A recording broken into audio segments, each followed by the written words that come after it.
dufitanye icyigisho gifite insanganyamatsiko ivuga ngo virusi zirindwi za Yerobowamu. Virusi zingahe? Zirindwi. Virusi ni iki? Ku bantu bazi tekinoloji, virusi ni imbaraga yinjira mu kintu igasa naho ije kugishyigikira, ariko mu by'ukuri igendereye kugica intege kugeza igihe kizanahagarara burundu. Kubw'ibyo rero nagira ngo mbibutse yuko Satani mu gihe gisoza amateka y'isi kurwanya umurimo w'Imana azabona ntacyo bimaze, ahubwo Satani amere nk'ugiye gushyigikira umurimo w'Imana, ariko azaba agendereye kugenda wuca intege kugeza igihe yawuhagarika bibaye ngombwa. Ariko kuko mu ijuru hari Imana, umurimo w'Imana Yesu Kristo yavugiye muri Pawulo aravuga ngo umurimo Imana yatangiye muri njye ni nayo izagira gute? Izawusoza. Reka mbabwire, Satani afite ububasha bwo guhagarika umurimo mu muntu, ariko umurimo w'Imana mu buryo bugaragara ntazawuhagarika, ntibishoboka. Rero tugiye kujya muri Bibiliya, munyaruke muri Bibiliya zanyu mu Rwambere rw'Abami igice cya 12 umurongo wa 25. Nyuma yuko Abisiraheli bahuye n'ikibazo cyo kutumvira Imana, igihe kikaza kugera umwami w'Abisiraheli umwe yaragiye ajya kuri Samweli wari umuhanuzi. Samweli aramubwira ati jya wumvira Imana mu by'igusaba byose. Ariko nagira mbabwira ikintu kibabaje, uyu muntu Imana yamubwiraga gukora ikintu ntaba ari cyo akora, agakora ikindi. Noneho igihe kiza kugera Samweli agiye kugenda, Sawuli afata umwenda arawukurura arawuca. Awuciye Samweli arakebuka aramubwira ngo nk'uko uyu mwenda uwuciye Imana iguciye ku ngoma. Kandi nagira ngo mbabwire, Imana yakomeje kugenda ivuga ubuhanuzi butandukanye, kandi ku bana ba Salomo Imana kuri Dawidi yamugiriye umugisha, Isiraheli ntiyacikamo ibice bibiri kubwo kutumvira. Ariko ku bana ba Salomo barimo gutegeka nibwo Isiraheli yacitsemo kabiri. Kubw'ibyo rero Isiraheli yagize igice kimwe cya ruguru cyitwa Isiraheli, amami 10 yagiye ukwayo kubera ko bari bumvikanye. Abayamami 10 ariyo miryango 10 ya Isiraheli yagiye hamwe, barangije kuko bari bahuje intege nkeya, bari bahuje imyumvire, bajya hamwe. N'uyu munsi wa none nk'uko imiryango 10 yagiye hamwe, no mu rusengero dufite amatsinda y'abantu bakundana bitewe n'ibintu. Abasore banywa inzoga bihishe baba bafite itsinda ryabo. Abadamu bahurira mu magambo no kuvuga abandi bamama baba bafite itsinda ryabo. Muri uyu mugoroba ndakubaza ngo uba muri ihe tsinda, kandi uba muri iryo tsinda kubera iyihe mpamvu?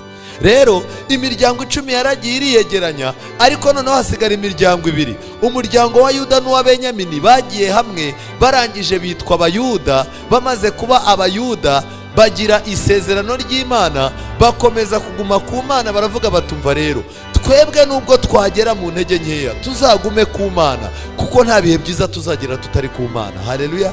Ariko imiryango 10 yo baragiye baragenda bajya mu banyamahanga, bajya mu bapagani hagati. Abapagani baratangira barabashyingira, baratangira babyara abana babyaye babise abaki? Babise Abasamariya.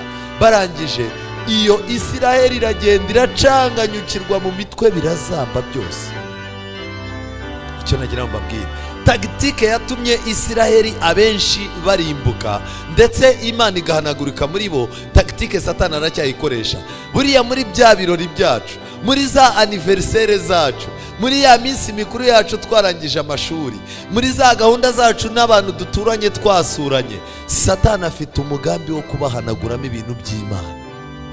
Rero Bibiliya itubwira neza yuko igihe cyarageze umwami Yerobowamu ategeka Isiraheli ya indi y'imiryango 10, kubera ko bari babi no kubategeka byasabaga kuba mubi. Reka ngiye ikintu babwira, igihe kirageze ubwo mu rusengero uko abantu baba babi bizaza bisaba yuko bayoborwa n'umupasiteri mubi, kandi umukuru w'itorero mukuru abe mubi. Kubera iki? Ni umuntu wacu kabisa. Umuntu ujye kumva wumve baravuze ati kanaka afazari kanaka.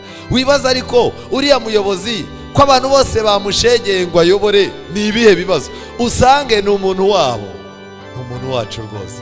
Ikintu mukundira, iyo yakumenyeho ibintu ntabwo yabijyana mu nama, araguhishira mpaka umwaka urangiye. Ni umuntu w'umugabo cyane.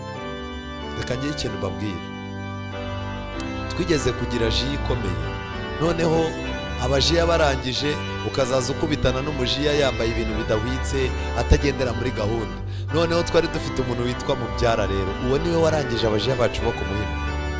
Noneho wajya kumva korari yagiye utabizi. None se mwagiye arinda ubibabwiye, erega twajyanye na Mubyara n'umuntu wacu.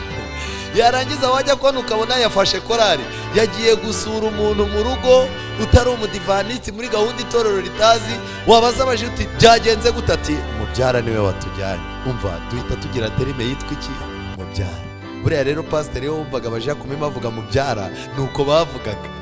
Umuntu aragenda atwara imitima y'abantu kubera ko abashyigikira mu bibi. Hari korari uzajya kubona ubone bafite umuntu bayoboye, hari igihanda uzajya kubona ubone gihozaho umuntu umwe, hari amatorero uzajya kubona ubona ayoborwa n'umuntu umwe uhoraho, ariko usange yabaye Mubyara. Mubyara bateye amada bakayihakana, Mubyara w'abantu bakagombye kubona umuhezo w'itorero, ariko usange ntari birye. Buriya rero kanaka ntari birye. Uzi ko buriya wa muyobozi wundi w'inshuti ye bayoborana banywana inzoga, ngiye hari n'ahantu ariko ntari birye niyo ari imbere umva ntajya yiteranya, ntari birye kabisa. Uzi ko niyo abandi bantu barimo kuvuga usanga yicecekeye, umva uriya ni umugabo kabisa. Ngiye ikintu babwira abantu bitwa ba Mubyara, abantu bafite amarangamutima yagiye ajya hejuru y'amahame y'itorero. Reka ngiye ikintu mubwira, umuntu umwe yigeze kwicara w'umudamu abwira undi mudamu atumva umugabo wanjye hari ikintu mushimira rwose, umugabo wanjye uko nakwambara, uko nabaho, isaha yose natahira, ibintu byose nakora, umva umugabo wanjye ni mwiza, nta kintu yishe nta n'icyo akijije. Mbega umugabo mubi. Ariko reka nkubwire, uzasohoke wambaye nabi umugabo ntavuge, utahe saa 4 za nijoro umugabo ntavuge, nurangiza ufata amafaranga, umva umugabo wanjye naramukunze cyane sha, kuri konte nigeze kugenda nkuraho 500 mbiha musaza wanjye ngo agiye kugura imari. Musaza wanjye arangije ahita ambwira ngo bayamwibye. Ndaza ndangije nkora mu mutwe wa Sheri, ndambwira Sheri bimeze bite? Umva ntiyagira ijambo avuga, mfite umugabo mwiza. Uwo ni umugabo? Ntabwo ari umugabo, nta mugabo ufite. Umuntu muzima agomba kumenya gushima byagenze neza, akanamenya kugaya ariko mu mwuka w'urukundo. Imana yagaye Laodikiya ariko iyigaya mu mwuka w'iki? Abo nkunda bose ndabacyaha kandi nkabahana iki? Abana bihano. Urukundo nyakuri rugomba kuba rurimo gucyaha. Rero Yerobowamu yaragiye yubaka i Shekemu mu gihugu cy'imisozi ya Efurayimu, aturayo. Imisozi ya Efurayimu famiye mbi. Buriya reka ngiye ikintu nkubwira, umuntu ahantu agiye gutura ahita akubwira amateka ye. Ubu ndimo kubabwiriza narangiza nkababwira nintuye muri Doba ndimo hagati. Pastor ahita atangira akavuga ati ariko mwene data, aho hantu urumva ari aho guturwa n'umurayiki. Uyu mugabo agiye gutura muri Efurayimu, mu Befurayimu. Bibiliya ivuga ngo iki? Iravuga ngo Efurayimu, murebe mu gitabo cya Mika.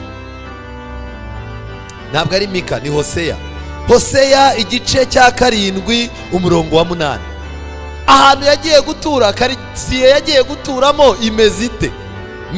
Hoseya igice cya 7 umurongo wa 8.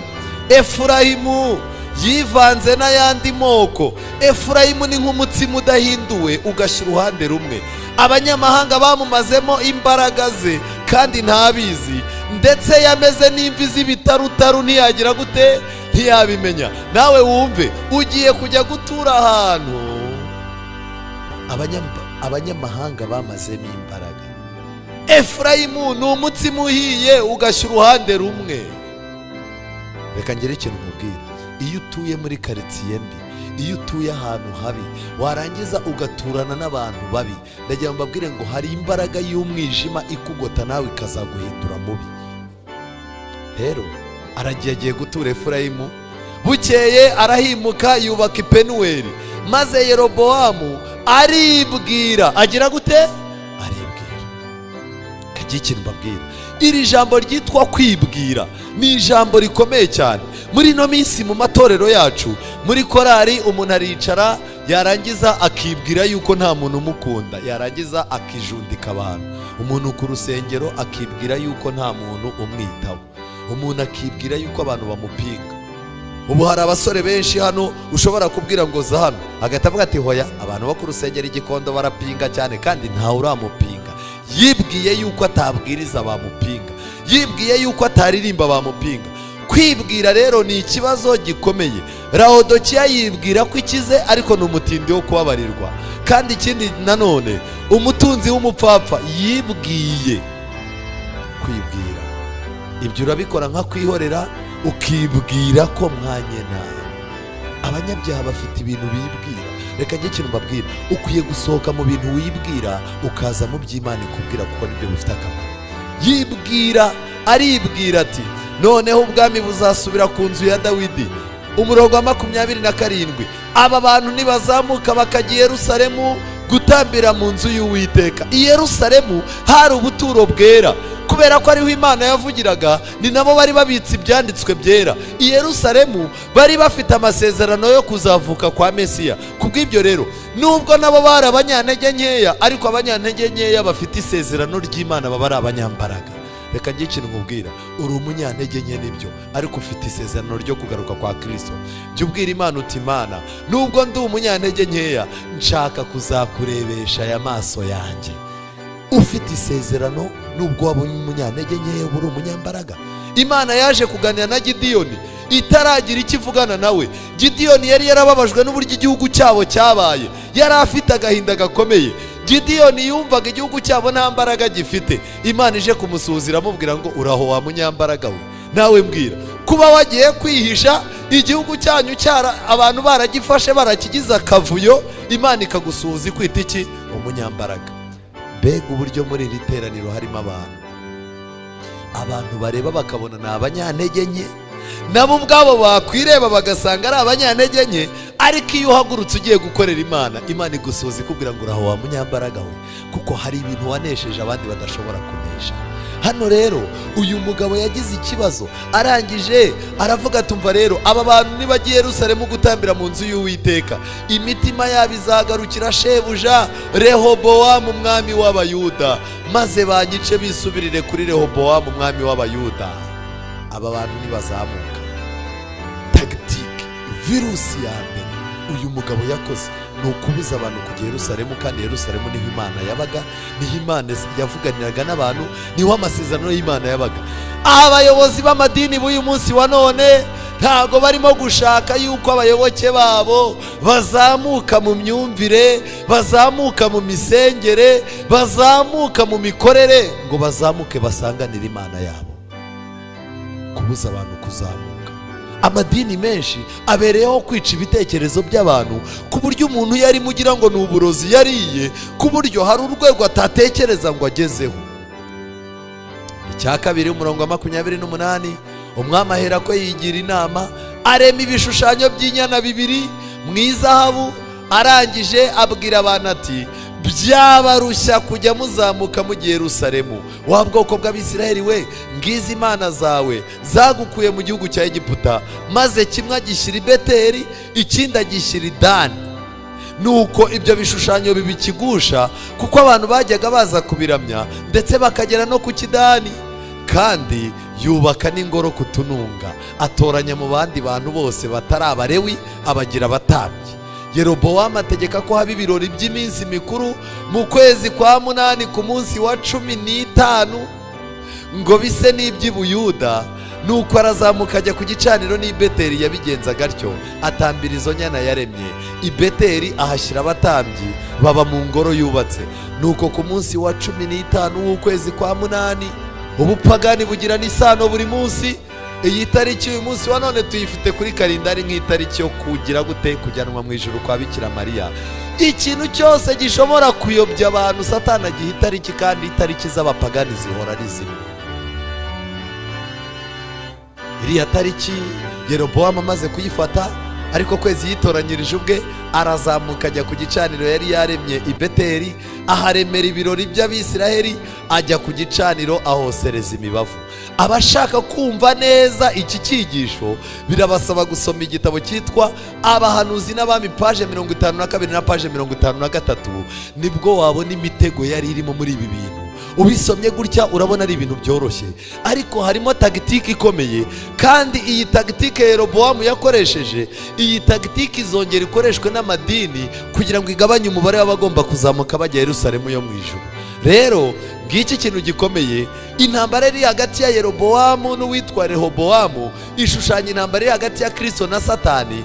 Yerobowamu arimo ararwana n'abantu be kuko abantu bari benshi, kugira ngo abantu batazamuka bataza bakaza Yerusalemu, kubera ko Yerusalemu ariho hari isanduku y'isezerano. Isanduku y'isezerano irimo amategeko y'Imana, irimo inkoni n'urwabya rwa manu, kandi Imana irapanga yuko umukiza azavukira mu Buyuda. Uyu mwami Yerobowamu rero arashaka ko abantu batajya i Yerusalemu. Yashinze ikigirwamana kimwe hano Dani, arangije aramanuka ku biti cy'Ibeteri. Ikibeteri rero kwari ukugira ngo abantu bari Yerusalemu bajye bagenda bihishe, bambuke bazi Beteri, babone ikigirwamana kibagusha. Ndagira mbabwire ngo n'uyu munsi wa none dufite umubare w'abadivanisiti bihisha bakajya mu madini yo hanze, mu byumba byabo, mu masengesho, kandi bagenda nta muntu ugize gute, nta muntu ubizi. Ariko mu by'ukuri i Yerusalemu niho hari amasezerano, niho hari isanduku y'isezerano, niho hari Imana n'amasezerano yayo. Ariko hari abantu babirambiwe kukiri dini rikonje, kubera iki ibintu byaha bidashyushye, barihisha. Yafashe ikigirwamana agishyira i Beteri kugira ngo abantu bavuye i Yerusalemu bajye babona icyo basenga bari hafi. Satani iyo umuntu avuye mu bupagani aje mu nzu y'Imana, hari abantu Satani abwira ngo ntimuzajye kure, bahora bari hafi y'ubupagani. Ikigirwamana cy'Idani rero cyo cyari icy'umutekano, iki Beteri cyari icy'imigisha.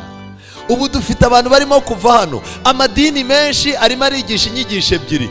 Urimo urajya kugira ikintu cyose bakakubwira bati hari abadayimoni, tubonye mu nzira ibintu bidatunganye, none inzu wubatse hari abadayimoni barimo munsi, Satani arimo arakurwanya, hari ibintu tubona bigiye gutera. None rero uburinzi bwawe bugomba kuva ku Mana, uze tugusengere kugira ngo urindwe. Ibigirwamana bibiri biri mu madini, ikigirwamana cyitwa uburinzi, ikigirwamana cyitwa imigisha. Waracuruje biranga, wagerageje kubyara byaranze, umugisha w'amafaranga ntawo, umugisha w'ababyeyi, nta gikundiro ugira ku bahungu, nta gikundiro ugira ku bakobwa, ngwino twegere tubigufashe. Ikigirwamana cy'iki cy'imigisha, ikigirwamana cy'imigisha, ikigirwamana cy'umutekano.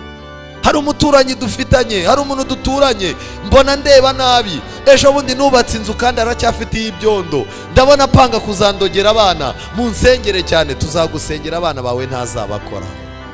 Munsengere cyane, ngize imyaka 43 kandi dore ndi umusore, ndabona nta mukobwa mfite ubwoba ko nazabura n'umuntu dukorana ubukwe. Imana ibirimo, Imana ibirimo.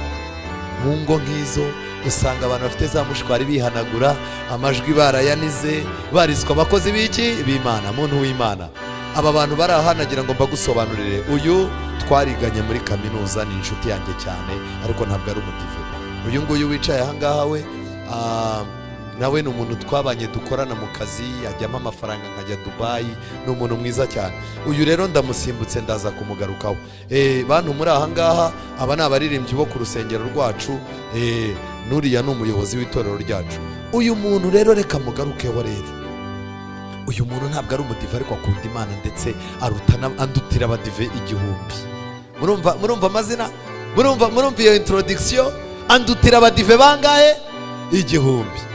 Uyu nguyu cyagiye tutabyaraga, uyu niwe wadusengeye, ndabyibuka hari ku itariki ni yasenze akoze ku nda y'umugore wanjye. Nyuma y'icyumweru umugore arambwira ngo yasamye. Ni umuntu ukomeye muri uru rugo. Tukiza kugura aha ngaha, twarahabaye, tumaze kuhaba muri iyi nzu mubona shato nziza, tukazaza twumva inzira imwe iratigita. Yaraje arasenga, tugiye kubona tubona muri saro, aratubwiye ati ahantu hari amagufa y'abadayimoni.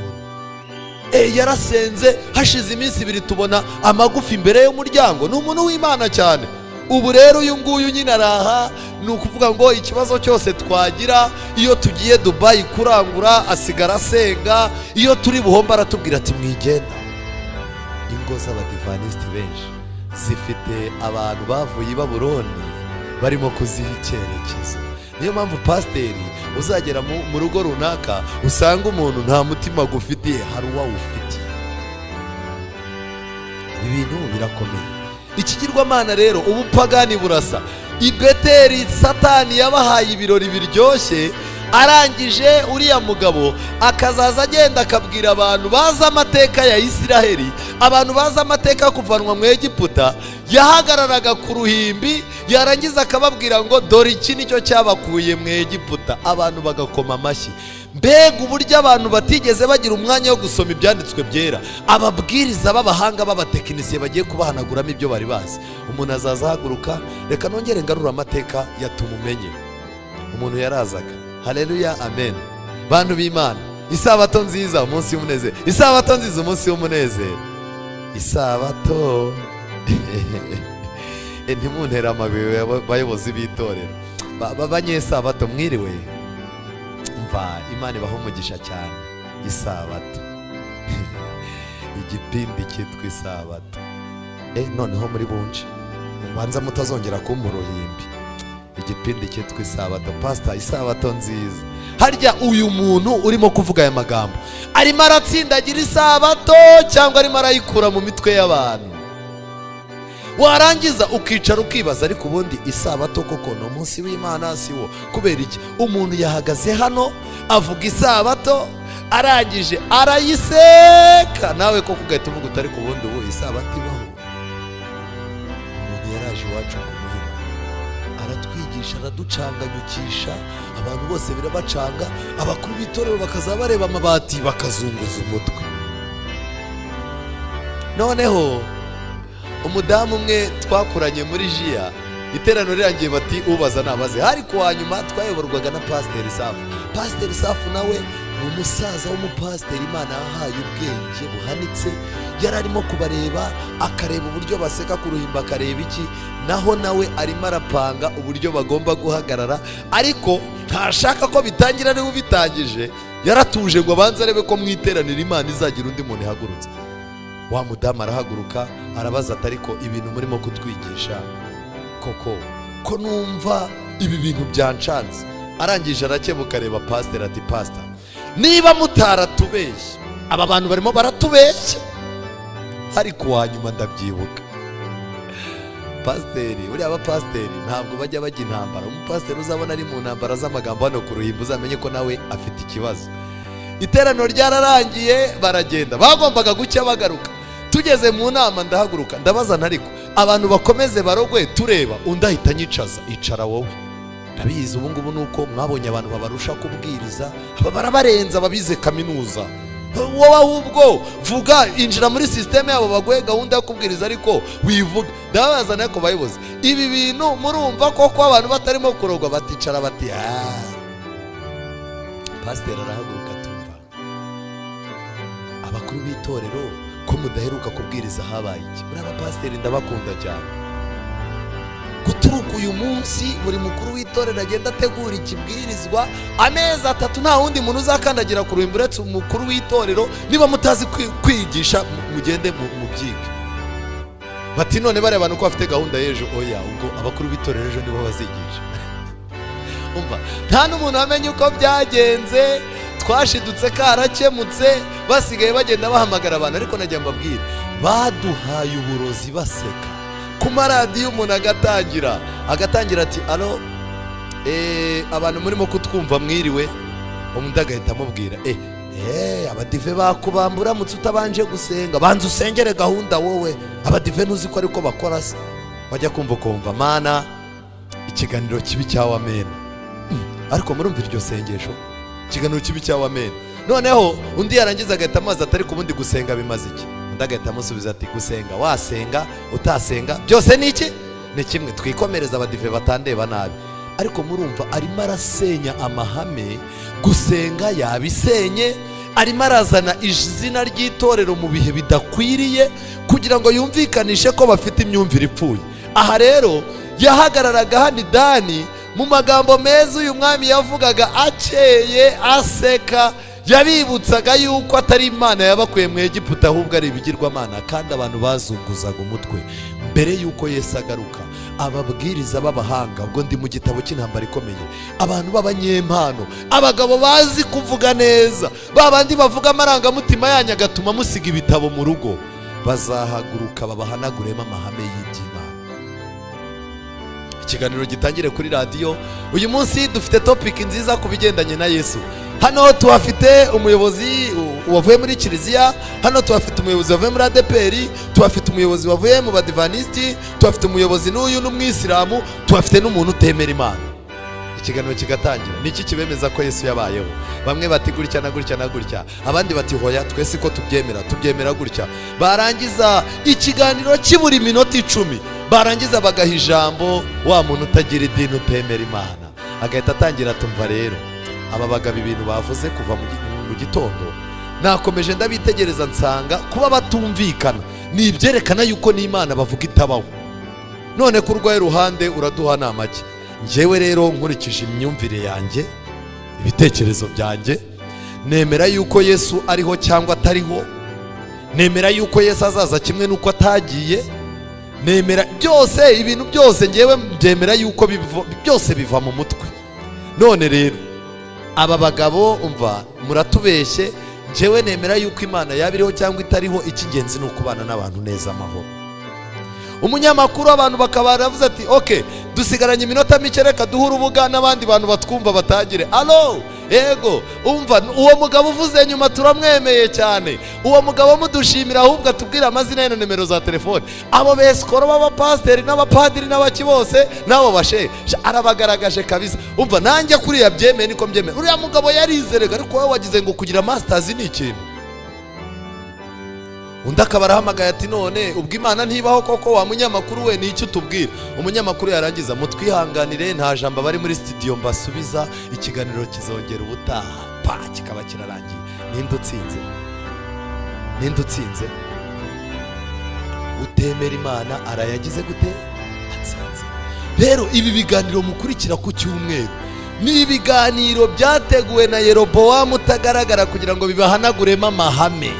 Ikintu gikomeye kwifuza idini ryorohereza abantu, ridasaba umuhati, idini ridasaba kwigomwa, idini ridasaba abantu kwiyanga ndetse no kwitandukanya n'isi, byatumye habaho imyizerere yabaye gikwira, ariyo myizerere yo kwizera, ariko kwizera gusa. Intambara ikomeye ntoya paje 338.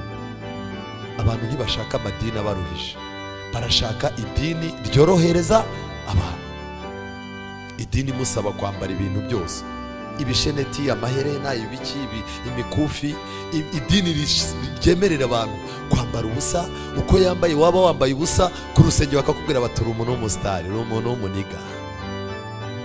Umuntu akaza akabwiriza nta Bibiliya, yambaye ikoboyi, barenza agatambwira ati umva mu bakuru b'itorero hadaya dufite ndakwemera sana, uri umuntu usobanutse wavuye muri analogue. Uziko niyo uhagaze ku ruhimbi buriya umuntu abona ko uri kame muri umuntu usobanutse. Kubera iki yabwiririje muri telefone yambaye dukoboyi, umuntu w'umugabo wubatse urugo. Abantu barashaka idini borohereza.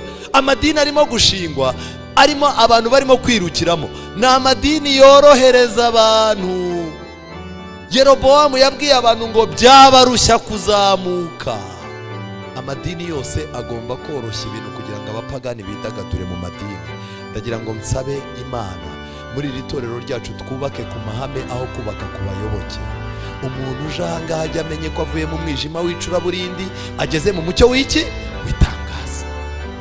Rero abantu barimo barashaka amadini adabasaba umuhati, amadini adasaba kwigomwa, ubinyigisho yo kwirinda, kubwira abantu kureka inzoga, kureka itabi, kureka ubwomanzi, kureka ibyaha, bakamenya yuko ari insengero z'umwuka w'Imana. Izo nyigisho zarakamye. Hari urusengero wajyaho ntuvuge ko karigazo kari ikiyobyabwenge. Reka da inkwebwa n'abakuru b'itorero bagataha bavuga ati uriya muyobozi mwazanye uriya mubwiriza, icyambere arimo aratinza abantu mu rusengero, icya kabiri yigisha ibintu ubona bibangamiye abantu. Uriya mubwiriza ubundi ninde wamutumiye? Kubera iki? Yigishije abantu kwigomwa. Icyigisho cyo kwigomwa kiragenda kigacengera mu misatsi, kikayinyeganyeza, kikamanuka kikagera ku nzara, kikazemerera uko zigomba gusa. Icyo cyigisho kirinjira kikinjira mu munwa, kikamanuka kikagera mu gifu, kikamanuka mu mara, kikubaka amaraso. amadini rero arimo arasenya imbibi. Umva na hano iwacu i Kigali dufite insengero zacu zimwe na zimwe zamaze gusenya imbibi ku buryo na pasiteri agera bakambwira ati pasita banza wicara hano tukubwire uko hano duteye, uzana induru hano bagusubiza mu cyaro. Ahangaha hari abantu barivuga rikijyana. Urabona iriya modoka iparitse hariya, yego uriya mugabo uzirinde kumubangamira. Umva wahita ujya mu cyaro n'amaguru, umubwiriza akaza bakamujyana mu rusengero. Upanga kuzigisha iki? Ubuturo bwera, yego ni byiza. Inyigisho yo kwibungabungira amagara mazima, icyo tugize ikibazo. Icyo kintu wazakiretse ko hari undi muntu tuzatumira akakigisha, ntacyo nzakireka. None rero hano urabona hano hasengera abantu bize amashuri, hano hasengera abantu bakomeye. Buriya muri cya gihande cy'inyuma hari ariyo minisitiri depite kanaka bari hariya. Witonde, hari abanyamafaranga. Hari umuntu aramutse adatanze amafaranga itorero ryatari birya nyuma. Ibibwirizwa byawe rero turakwinginze, tuzanagutumira, turanagukunda cyane. Reka abantu baha kubabwiriza ni iminota mike kandi ntuzivune. Dusanzwe turi abantu b'Imana, ntuzavunike. Ibintu byawe byo gutinda mu bitabo by'umuka wahanuzi ngo na White yaravuze, ntuzavunike rwose. Hano hari abantu basomye ibyo bitabo barabifite no muri telefone.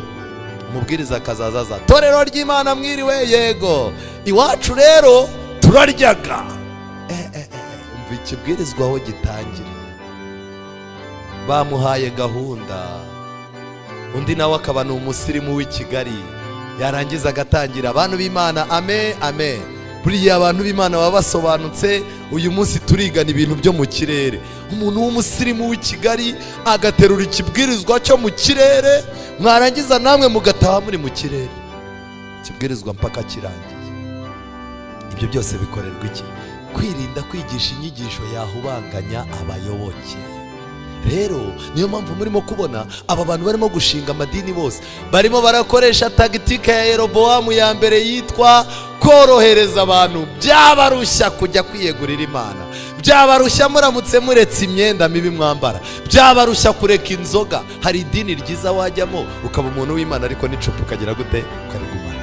Abantu barashaka amadini atabigisha kwiyanga. Abantu barimo barashaka idini. Umva reka mbabwire n'ubu ikintu gisekeje, ntimureba hano iwanyu Gikondo ubu mufite abizera batega amamodoka bagiye ku nsengero ziborohereza zirimo abayobozi badafunze mu mutwe nk'abo. Hari iwacu Gikondo bagira kode. Hari abasaza mva njyewe byaranyobeye. Umva nzaza nemera njye mu rusengero zitavuga ikinyarwanda ariko kode y'Igikondo. Siko bakubona ukabona bose bakanuye wambaye. Uretse uba wambaye iki n'umuntu yambaye ubusa ntiyakwicara mu rusengero nk'aswagiye wambaye imigufi. Bafite kode bari abasamba. Dufite abadiyakoni rero babakecuru bafunze mu mutwe nabo muri 70. Umva Imana izandinde rura rusengero. Ugasanga umuntu yacitse urusengero atuye mu nguni z'urusengero ariko aratega ku muganda wajya kubona ukabona yaje kubera ko yabuze ahaca, yicaye inyuma, yarangiza ibintu byose yabipinze, yazamuye amazuru. Muti turi mu maturo y'inyubako, amazuru yayazamuye. Korari yajya kuririmba, bagira korari z'inyacyaro. Umva ibiririmbo barimo gucuranga. Igikondo bahora inyuma urusengero. Ubu mufite umubare munini w'abantu bava aho bagiye mu nsengero zoroshya, aho inama z'itorero zitajya zikurikirana umuririmbyi, aho ushobora gutera umuntu inda ugahita ubatizwa shuguri nta muntu ubizi, ejo bajya kona akakubona muri DVD ariwe urimo gutera indirimbo. Izo nsengero nizo zirimo gushakishwa, ziyoborwa n'abapasiteri b'abasirimu b'abaniga. Yes, nta kintu kibi imbere yabo. Insengero nk'izo rero n'abasirimu barazikunda, abanyamafaranga baparikayo, ababwiriza bahaza baba ari abantu basobanutse. Mbabwire, iki gitabo cyitwa Intambara Ikomeye, umudivaniste utagifite ni umunyabibazo. Buri munsi iyo ndimo gukora amavuna nsaba n'ahantu nagiye ibitabo bazaha abantu babatijwe, mbasaba ko batanga Intambara Ikomeye. Iki gitabo Satani aracyanga cyane, aracyanga. Mubanze mwige n'amateka yacyo mu Rwanda, mumenye uburyo Satani yakirwanyije. Twikomereze. Izi virusi rero nagira ngo nkubwire, virusi ya mbere niyo korohereza abantu mu ntege nke zabo, byabarushya. umuntu akaguhamagara ati rero ngewe mfite ikibazo, mfite umugore ariko hari n'undi nashuguritse ku ruhande, kandi ngewe mfite amafaranga, numva naba umuyobozi w'itorero, mbigenze ne? Aho kugira ngo ureke uwo mugore bibi bibazo, mfite ukuntu tuzabitekinika kandi uzibona uyoboye itorero. Wazajya kubona ukabona umuntu ayoboye itorero, ikibazo kikaza mu nama y'itorero bakagikubita umwaka utaha, abadiyakoni bakakizamura, ukizamuye bagahita bamukura ku buyobozi bw'abadiyakoni bakamujugunya mu gihanda, akazazahamagara ku gipande, bakamurinda mpaka nta kintu abaye. Ikibazo gikomeye cyabaye iwacu ku Muhima, pasiteri arakizi. Umuyobozi w'itorero umwe yari afite umwana wakora amanyanga. Iki kibazo abapasiteri batatu bamaze kuhava kidakemutse. Kubera iki? Kijya kuzamuka, umupasiteri yajya kukinjiramo bati tukimure, bagahora bakimura, pasiteri yagenda, abana b'Imana nabo bakongera bati hari ikibazo ariko cy'umuntu hano mwarenganyije, umupasiteri yaza ari mushya akakinjiramo, Rwanda nacyo akarwana nacyo, yajya ko nakabona mukuru w'itorero runaka kirimo, kanaka w'umukire yakibambyemo, pasiteri akavuga ati kinda kigendamo neza. Mu gihe ari muri ibyo ngibyo, pasiteri nawe akabaragiye, hakaza undi. Reka ngiye ikintu mbabwira, amanyanga twubakiyeho niyo atuma tudatera imbere. Korohereza abantu mu ntege nke zabo. Korari kicara igakora amafuti, yamara gukora amafuti hagahita haboneka umukuru w'itorero ugenda akabwira ati ndi kumwe namwe ntimugire ikibazo, mwebwe mu bapushinge tu. Yarangiza akaza mu nama y'itorero. Nyamara reka mbabwire, iriya korari buriya irakomeye. Pasiteri wari uzi ko wava hano bakakwirukana, wowe bigendemo gake. Pasiteri mukuru w'itorero uzi ubwenge wabigendamo gake. Hariya haririmbamo abasirikare. Hari itorero nzi bigeze gukanga umuyobozi w'itorero, amwe ati muri korari harimo umusirikare w'umumane kuzitonde. Pasiteri arangije atumva ntabwo twabimenye mwihangane, inama y'itorero ikibazo baragenda barakibaradinga. Kandi ubwo se umuntu niyo yaba ari umusirikare, ibya leta abizana ate muri korari? Mu itorero habamo amahame ayobora itorero. Umwizera wacu yaba ari umusirikare, yaba ari umupolisi, yaba ari umujepe, asabwa guca mu irembo ryugururiwe abashaka iki? Agakiza. Yego turakomeza tukamwubahira yuko afite akazi gakomeye, ariko nawe agomba kuza kubaha amahame y'itorero. Iri torero ntabwo rigomba kugurishwa ngo rishyirwe mu kwaha kw'abasirikare, mu kwaha kw'abanyapolitike n'abanyamafaranga. Rigomba kuba itorero rituje, riyobowe n'Imana. Rero ibi bintu birakomeye. Virusi ya kabiri, ibigirwamana bihuje n'irari n'ibibazo byari biriho. Gufatira abantu amaraso ukoresheje ibibazo rusange. Iyi ni tagitike amadini arimo gukoresha mu gihe ubu turimo kwiga ubuhanuzi hano. Muri indi dini yo bateguye ibyumweru bibiri. Umunsi wa mbere ubu wo gushakira abakobwa abagabo. Umunsi wa kabiri gufata abagore bafite abagabo babazengereje bakabazana ku rusengero, pasiteri akabirukanamo imyuka mibi. Umunsi wa gatatu gusengera ingo zidafite amafaranga kugira ngo ziyabone, abakodesha bose babe mu mazu ya shato Imana yazinguye, ijuru ryamanuye amafaranga, ndababona mwese mu nzu y'amabati manini ya pana yangaya ya feke. Urusengero bakavuga bati ivugurura ryabaye. Gufatira abantu mu bintu abantu bakeneye. Reka ngiye ikintu mbabwira, ubu umukobwa uraha ufite imyaka 30, ufite mu mutwe hazima, ntakeneye umugabo. Ubu se umumama uraha ufite abana 3, akaba afite umugabo udashobora kwinjiza 300 byibuze mu kwezi, uyu mumama ntahangayitse yibaza ko abana uyu mwaka ejo bundi mu kwa mbere bari bujye ku ishuri? Ikibazo ntagifite.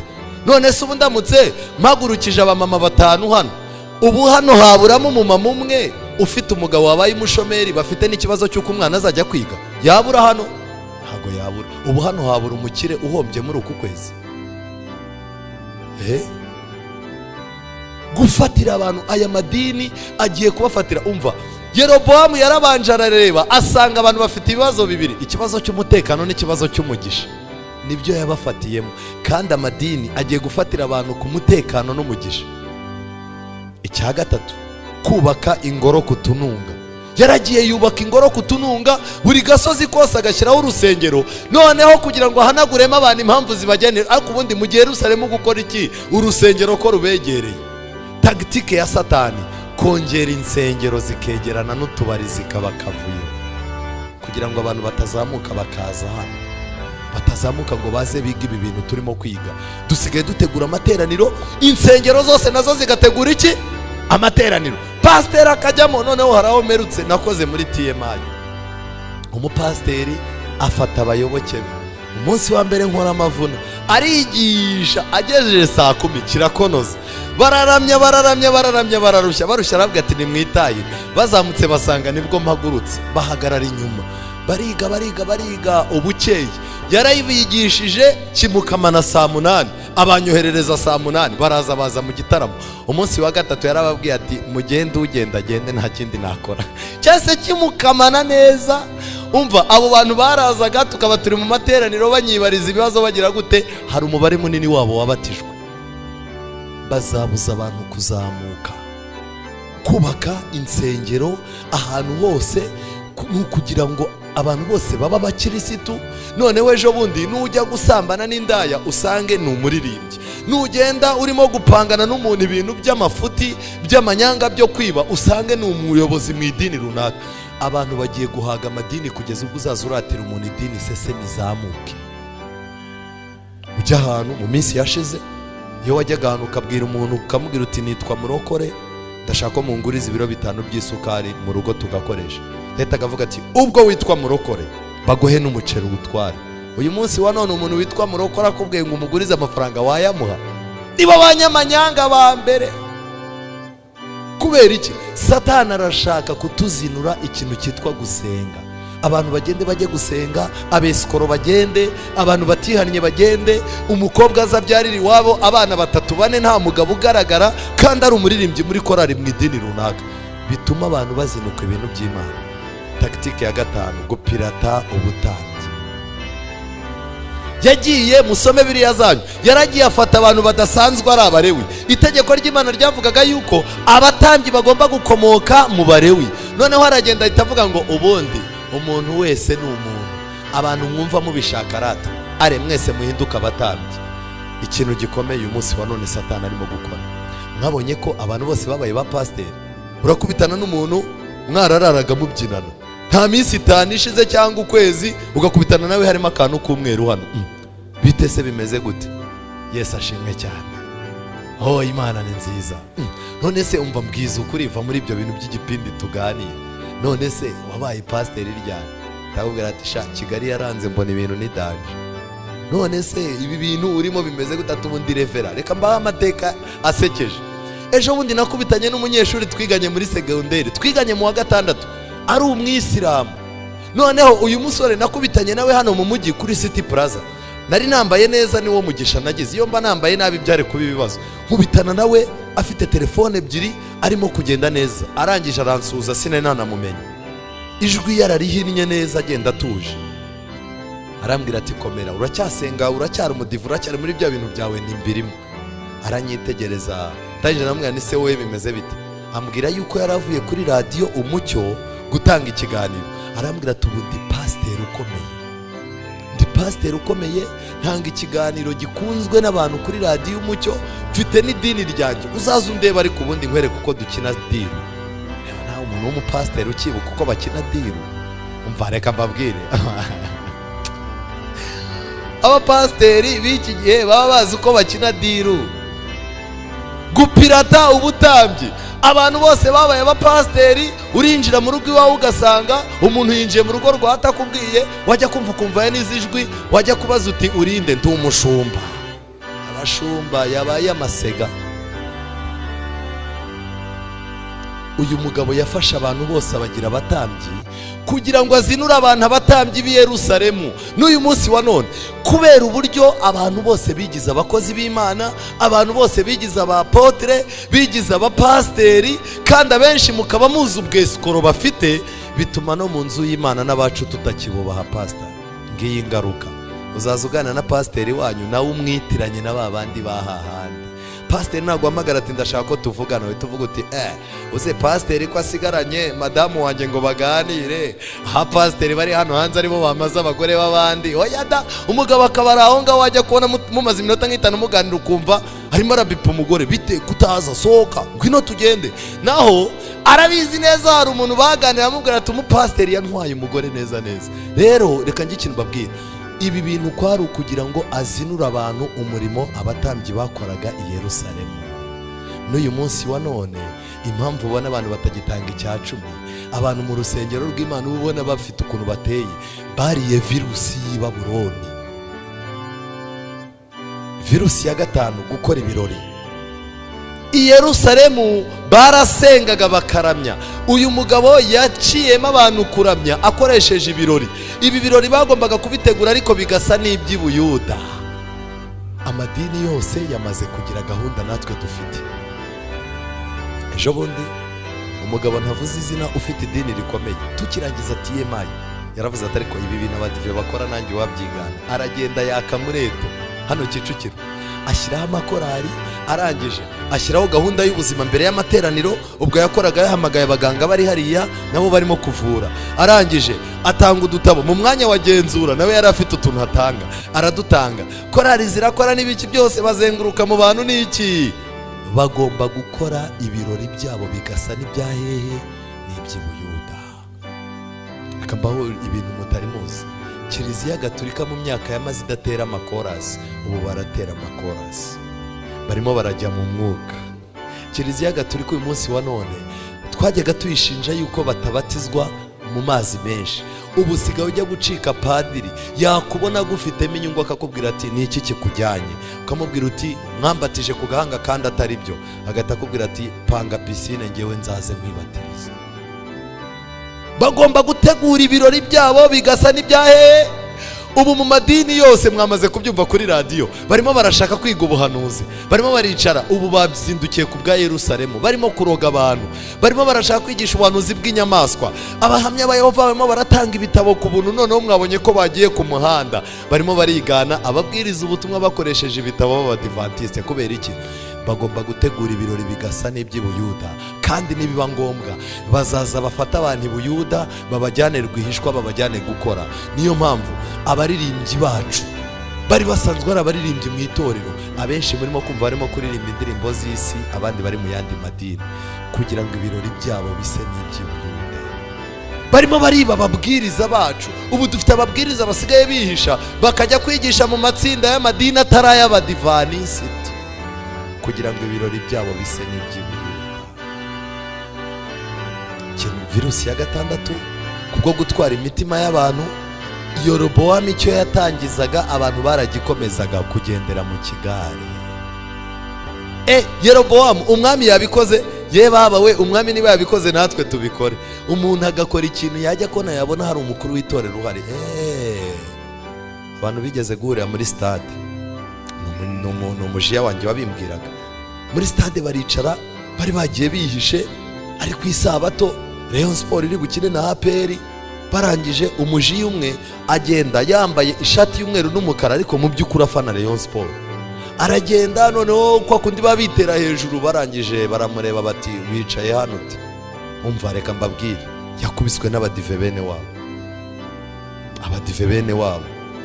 Noneho abandi bakazavuga ati oya n'umureyo, bati none akaba umureyo yambaye gutya gute. Noneho mu gihe bari muri iyo nduru, umwe arangije abwira undi ati ariko rero twakoze amakosa, abantu b'abakirisitu ku isabato kuri stade.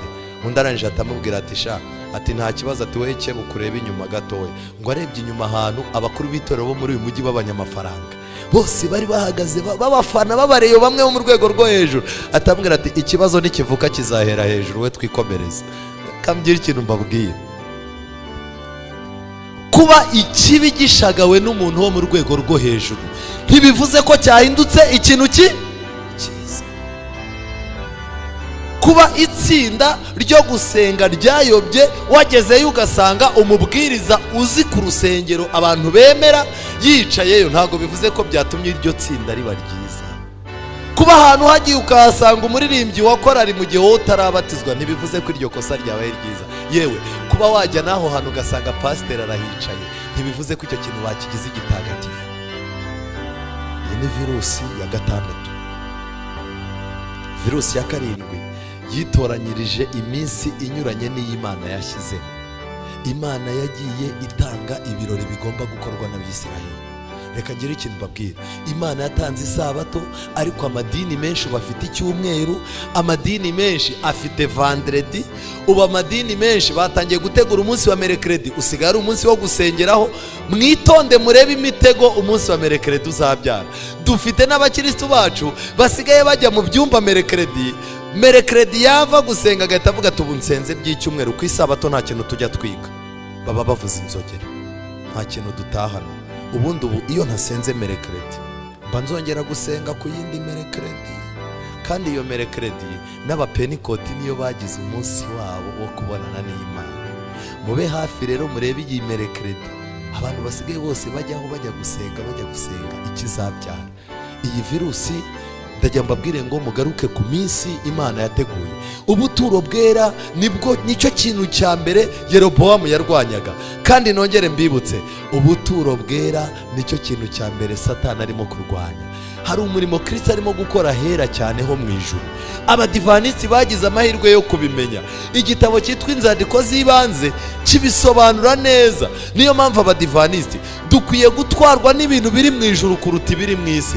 Ariko inyigisho y'ubuturo bwera, amadini azabuza abantu kuzamuka no kuzamura ibitekerezo byabo ngo bamenye icyo Kristo arimo kubakorera mu bwami bw'Imana. Ibirori, turahamagarirwa kugira umutuzo mu masengesho, duhamagarirwa kuramya no kugira ijambo ry'Imana nyambere.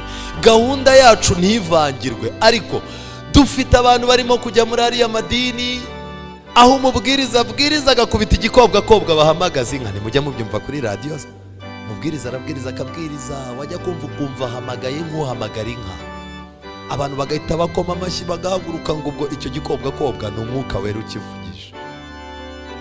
Dufite insengero nyinshi aho umubwiriza abwiriza ibipesu by'ikoti akajugunya ikoti akitera hejuru. Ubu hari ikintu cyamaze kuza gikomeye. Ubundi umubwiriza muri iri torero ryacu bivuga yuko umubwiriza agomba kuguma ku ruhimbi, byaba na byiza akarwegera cyane, kuko uko umubwiriza yegera uruhimbi niko adatandukira. Ariko reka njye ikintu mbabwira, ubu muri ano madini ujya kubona ukabona umubwiriza aramanutse, araje arimo arazenguruka mu bantu, arimo arabakoramo, uranyumva, wajya kubona ukabona araguhagurukije arakujegeje azengurutse mu bantu. Iki ni icyerekana imbaraga y'umwijima yamaze kugota ababwiriza. Mu badivantiste iki kintu ntikigeze kuba. Mugomba kumenya ko ni ubuyobe. Itorero ryacu rirangwa n'umutuzo. Iki ni igitaramo cya gospel.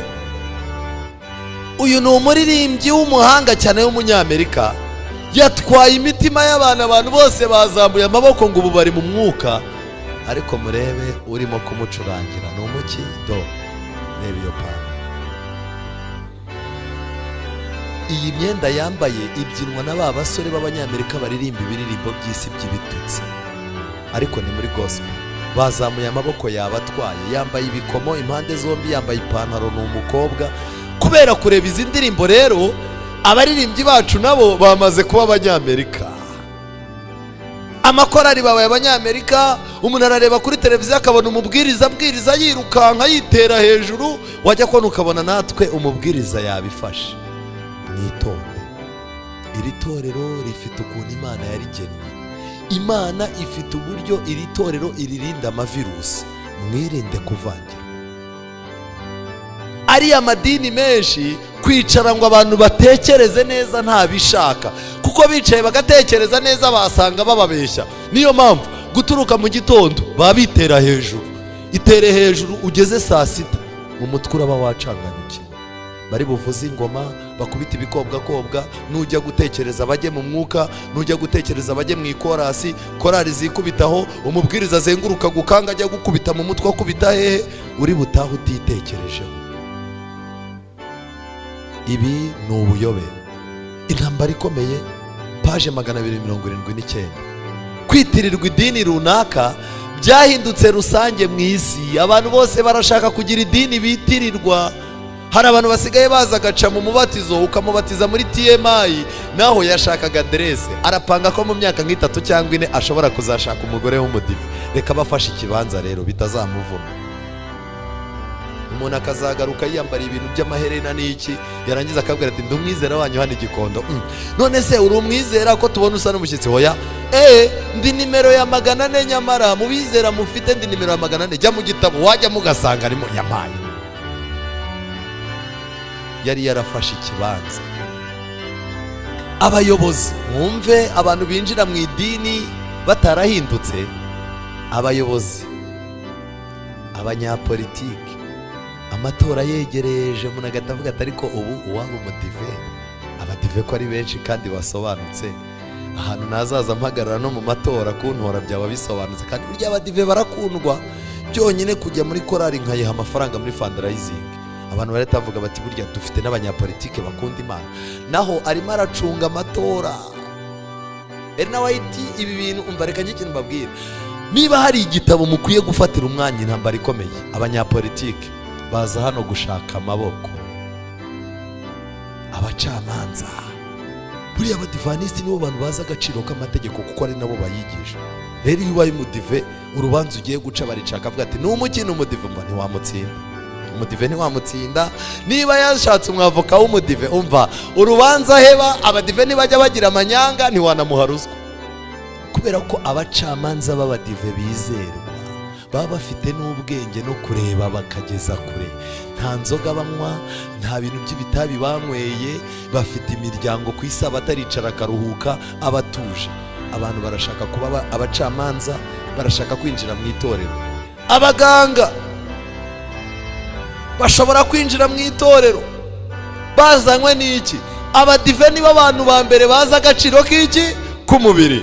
Mu mwanya mu cyigisho cy'ubuzima, mu mwanya temperance, buri kintu cyose umudive avuga wumva yuko aha agaciro umubiri we.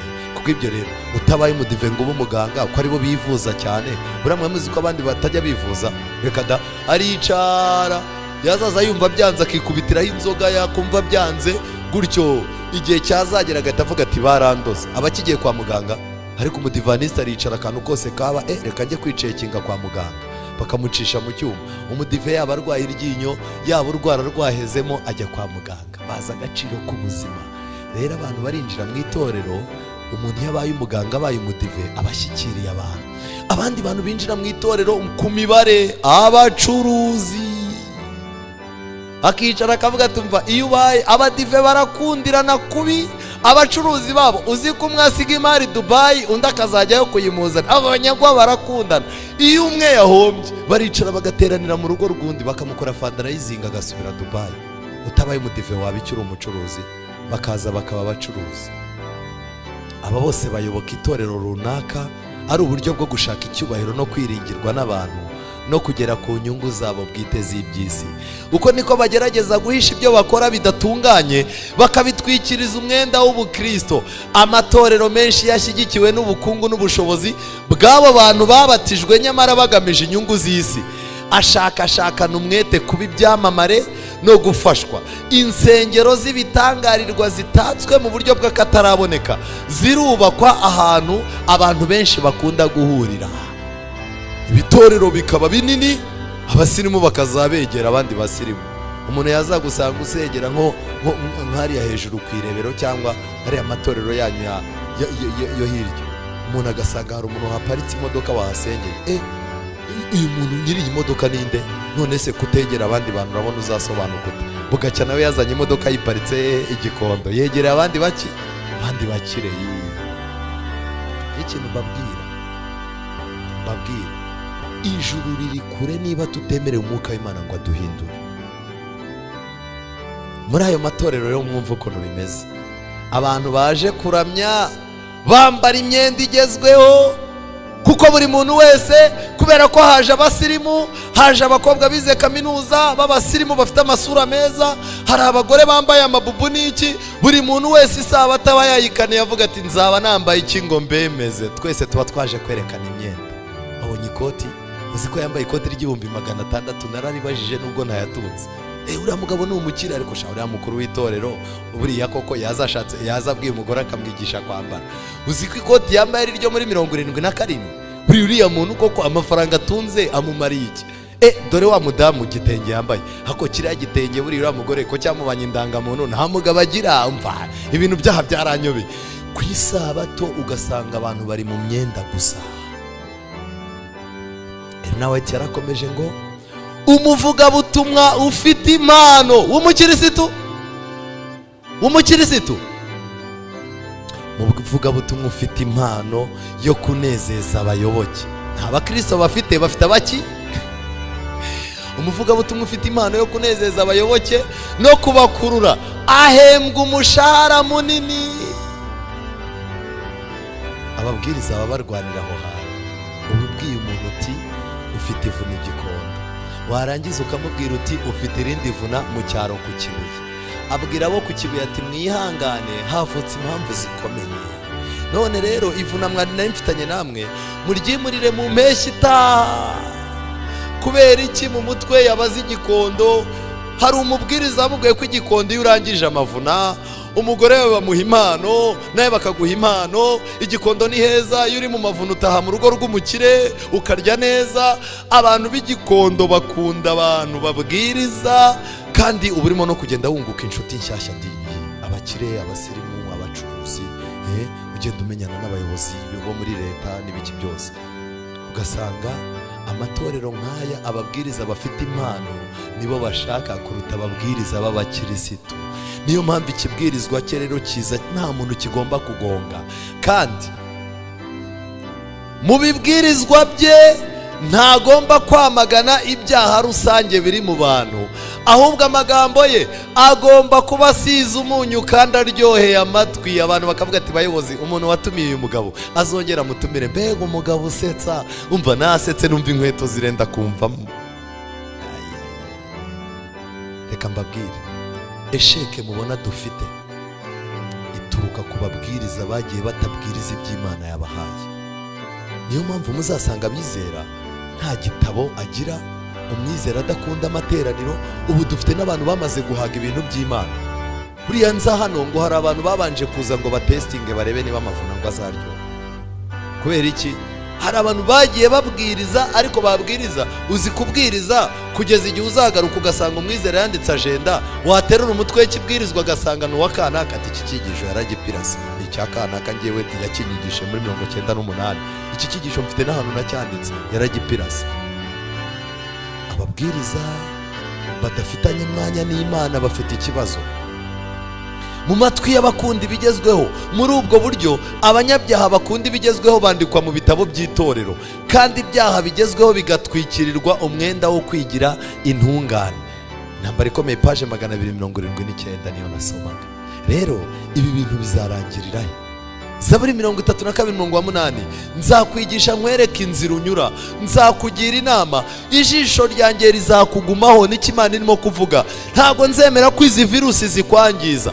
nubwo turi mu isi yanduye, ariko Imana ifite uburinzi bwayo. Yesaya 40, nimuhumurize abantu banjye mubahumurize, niko Imana yanyu ivuga. muvuga ibyururutse imitima, ngibi ibintu bikenewe y'ab'i Yerusalemu. mukomere muhabwire ko intambara zaho zishize, kandi yuko gukiranirwa kwaho hakubabariwe, n'ibyaha byaho byose ko habihaniwe kabiri n'Uwiteka. nimwumve ijwi ry'urangurura mu butayu ngo nimutunganyirize Uwiteka inzira mu butayu. haleluya! ubwacu tumeze nk'ubutayu, mureke dutunganye inzira Uwiteka acamo yinjire muri twebwe. mugororere Imana yacu inzira nyabagendwa mu kidaturwa. imitima yacu imaze igihe kirekire idatuwemo na mwuka w'Imana, ariko igihe kirageze ngo mugororere Imana yacu inzira nyabagendwa mu kidaturwa. ariko ikibazo, hari abantu benshi bagiye basohoka muri iri torero bakagenda ngo batandukanye n'abanyabyaha, ngo itorero ryabaye Babuloni, bakagenda wamubaza uturi umuki, ngo ndi umugorozi. yagiye kugorora iki? kugorora kwa mbere ni ukugorora ibiri muri wowe ngo Imana ibona hica. ikindi kintu gikomeye, igikombe cyose kizuzuzwa, ntimugire ubwoba. hari umuntu ureba ukabona hari ibintu bituzuye muri we, hari umuntu uririmba ukabona ntibyuzuye, hari umuntu ubwiriza ukabona ntibyuzuye, hari umuntu uza mu rusengero ukabona ntibyuzuye, ariko igikombe cyose kizagira gute? kizuzuzwa. kandi umusozi wose n'agasozi bizaringanizwa. ahagoramye hazagororwa. ninde uzahagorora? ni Uwiteka. Imana muri uyu mugoroba igorora imico yacu, igorora ingeso zacu, kandi nirangiza igorore n'ahazaza hacu. ikindi kintu gikomeye Bibiliya avuga ngo n'inzira zidaharuwe zizaharurwa. Ntugire ubwoba yuko utarimo kubona inzira imbere, ntugire ubwoba yuko utarimo kubona wuca. Imana izaca inzira maze icyubahiro cy'Uwiteka kizahishurwa kandi abantu bose bazakibonera rimwe, kuko akanwa k'Uwiteka ariko kabivuze. 29 niyo iha intege abarambiwe kandi utibashije imwongeramo imbaraga. Abasore b'imigenda bazacogora baruhe n'abasore bazagwa rwose, ariko abategereza Uwiteka bazasubizwamo intege nshyashya, bazatumbagira mu kirere bagurukisha amababa nk'ibisiga, bazirukanka bahunga Satani be kunanirwa, bazahungana imbaraga kandi bazagenda be gucogora. Uzaza umuganiriza umubwira uti uracyari umudivantisti, agusubiza ati Imana yarandinze kuva muri 80 ninjira muri iri torero, sinari najya hanze, ntari nditsinda nabayemo kandi numva nkikunze Imana nkuko nayikundaga. Imana izaha abantu bayo imbaraga. Rero nerekeza ku musozo, nimuhindurwe n'imiburo yanjye ni Uwiteka avuga. Dore nzabasukaho umwuka wanjye, nzabamenyesha amagambo yanjye. Ariko Imana irimo iravuga ngo narabahamagaye muraninira mwarananiye. Nta kuntu ntabahamagaye, nakoresheje ibyanditswe byera, nakoresheje ijwi ryo mu mutima, nakoresheje ibitangaza, ubuhamya n'imibereho y'abantu b'Imana, ariko mwaranze. Nabaramburiye ukuboko ntihagira ubyitaho, ahubwo mwahinyuye inama zanjye zose, no kubacyaha kwanjye ntimubyitaho. Nuko nanjye rero nzabakina ku mubyimba mwagize ibyago. Mbega amagambo ababaje. Nzabakina ku mubyimba mwagize ibyago, nzabaseka icyo mwatinyaga kibagezeho. Igihe muzatungurwa n'ubwoba nk'umugaru, ibyago byanyu bikaza nka serwakira. Igihe umubabaro n'uburibwe bizabageraho, mbega ibibazo abanyabyaha bagiye kugira. Nibwo bazantakambira nkabihorera, bazanshakana umwete ntibazambona, kuko igihe cyo kubonerwamo ntago banshatse. Kandi ikindi, kuko banze kumenya kandi ntibahisemo kubaha Uwiteka, ntibemeye inama zanjye, bahinyuye guhana kwanjye kose. Nicyo gituma bazarya ibiva mu ngeso zabo kandi bazahazwa n'imigambi yabo. Ubuhemu bw'abaswa buzabicisha, abantu bagiye kuzira ubuswa, kandi kugubwa neza kw'abapfu kuzabarimbura. Abapfu baguwe neza, umuntu urimo uramwigisha aho igihe kigeze, yarangiza akakubwira ati reka da, ibyo ni iterabwoba. Umuntu urimo uramubwira aho akaga kageze, umuntu urimo uramwereka aho ubuhanuzi bugeze. Abantu biyicariye mu madini barimo baravuga ati reka da, umwuka azabimbwira. Ubuhemu bw'abaswa buzabicisha kandi kugubwa neza kw'abapfu kuzabarimbura. 33 ariko unyumvira wese azaba amahoro. Haleluya. Kandi adendeze atikanga ikibi. Muri uyu mugoroba Imana ibarinde virusi, ariko dufite antivirusi ikomera ariyo Yesu Kristo. Nta muntu ufite Kristo mu mutima uzayoba. Inyigisho z'ibinyoma, ibintu byose birimo kubana na kimwe kizamutwara. Muri uyu mugoroba nongere nkurarike, iyegurira Imana, shaka umwanya wo kwiga ijambo ry'Imana, gura ibitabo, shaka umwanya wo kuboneka mu materaniro. Uko bwije nuko bukeye nugera aha ngaha, Imana izahindura imitekerereze yawe, Imana izahindura hazaza hawe, Imana izagutegurira ubuzima. Kandi nagira ngo mbabwire, hagiye kubaho intambara yo kubuza abantu kuzamuka bajya muri Yerusalemu yo mu ijuru. Imana ibahe kuzamura ibitekerezo, Imana izamura imyumvire yanyu, Imana izamure kwizera kwanyu, Imana izamura ubuyoboke bwanyu, kugira ngo mube abantu biteguye gusanganira umwami mu izina